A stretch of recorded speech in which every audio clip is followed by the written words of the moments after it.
Hi guys, I hope you are doing well. Today we will talk about how to fix or how to solve the problem of trip.com weekly on settings. In this page, you will click on apps, default apps, app, settings.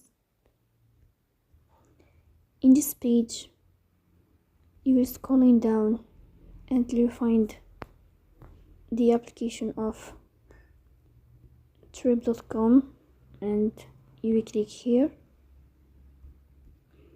In this page you will click on first stop and you will click OK. Here you will enter to storage, then we click on clear cache.